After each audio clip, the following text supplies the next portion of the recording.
हेरे लिखल विधाता के केहन डोर छै आ प्यार बदनाम इही सगरो सोर छै। आ करबै जे प्यार हम ई कसूर किया होई छै आज करा दिल से चाही वह दूर किया होई छै। अभी आप सुन रहे हैं SKB entertainment. DJ Manish Raxaul मां गायत्री रिकॉर्डिंग स्टूडियो।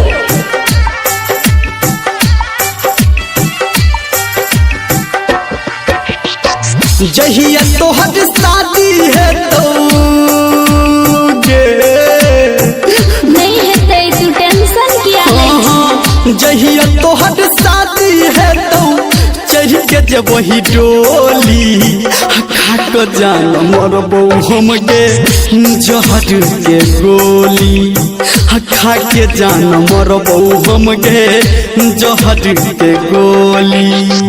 याद के तोहर जब के मीठ मीठ बोली खाक जान मरबो हम गे जहर के गोली खा के जान मरबो हम गे जहर के गोली। DJ सौरभ कुमार राज, लक्ष्मीपुर बकुआ।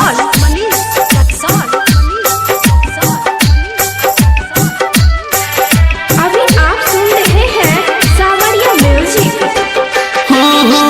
डर लगे हमारा तोरा घर परिवार से आ सबके मनेबै जानो दुनु गोटे प्यार से।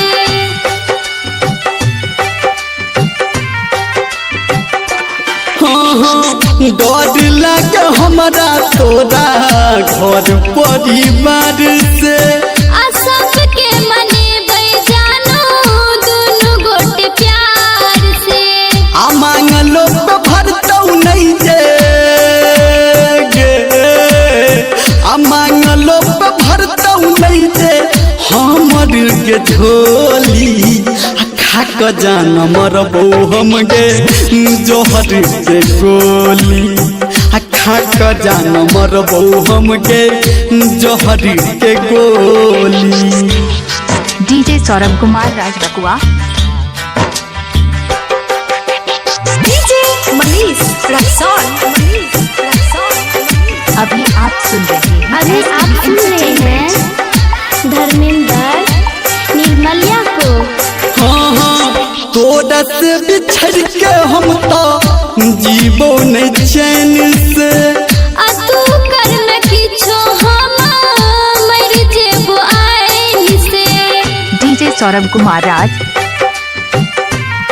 रे सुनला तोरा से बिछड़ के हम तो जीवो नहीं चैन से। लक्ष्मीपुर आ बकुआ। तू कर न किछो हम मर जेबो आइन से।